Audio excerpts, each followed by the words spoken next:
நண்பர்களே வணக்கம். நாம் இந்த வீடியோ தொகுப்பில் பார்க்க போகிறது பாவை மாந்திரிகம். இந்த பாவை மாந்திரிகத்தில் பாவைக்கு உயிர் கொடுக்கும் முறையை பற்றி தான் இந்த வீடியோவில் பார்க்க போகிறோம். இந்த வீடியோ எதுக்காக போடுறேன்னா, நான் இதுக்கு முன்னாடி நிறைய வீடியோ போடுறப்ப ஒரு நண்பர் பாவை வச்சு எப்படி மாந்திரிகம் பண்ணுறதுங்கிற விஷயத்தை கேட்டிருந்தார். அதுக்காக முதல்ல இந்த பாவைக்கு எப்படி உயிர் கொடுக்கணுங்கிற முறையை தான் இந்த வீடியோவில் சொல்ல போகிறேன். அது நீங்கள் ஒரு எட்டி மரத்தான பாவையோ இல்லைன்னா துணினால் ஆன பாவையோ, ஏதாவது நல்ல மரங்கள் வன்னி மர பாவை, அந்த மாதிரி ஒவ்வொன்றுக்கும் ஒவ்வொரு மாதிரியான விஷயங்களுக்கு அஷ்டகர்மத்துக்கும் ஒவ்வொரு மரத்தில் செஞ்ச பாவைகள் நம்ம யூஸ் பண்ணலாம். பொதுவாக அந்த பாவைக்கு பார்த்திங்கன்னா தனியாக எந்திரம் மந்திரம் எல்லாமே இருக்குது ஒவ்வொரு அஷ்டகர்மத்துக்கும்.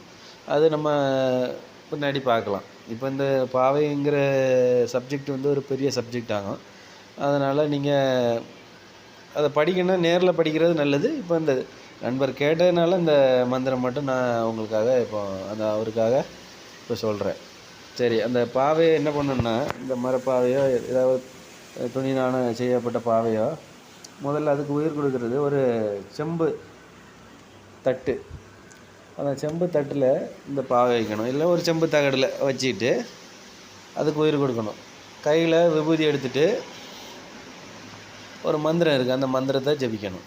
சரிங்களா? அது எவ்வளோ ஜபிக்கணும்னா ஒரு 1008 உரு அந்த மாதிரி ஜபிச்சிங்கன்னா பாவை உயிர் பெறும்.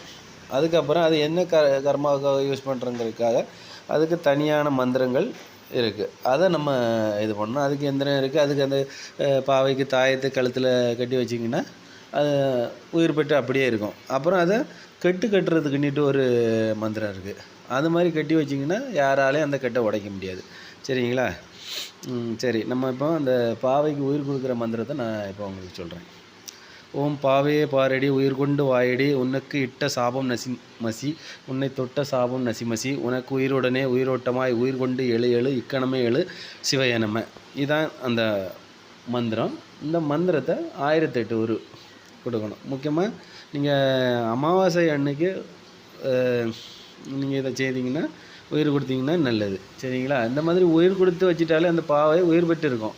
அதுக்கப்புறம் என்ன கர்மம் வேண்டுமோ அதுக்கு உண்டான எந்திரத்தை எழுதி இப்போ ஸ்தம்பனம் அந்த மாதிரி பண்ணுற விஷயத்துக்கு மூலாதாரத்தில் வைக்கணும்.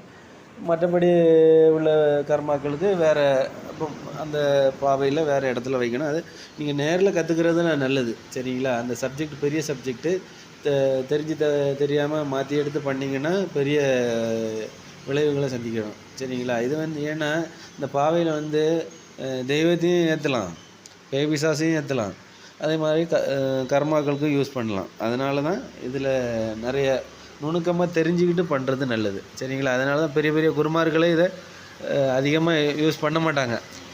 பண்ணுறவங்களும் இருக்காங்க.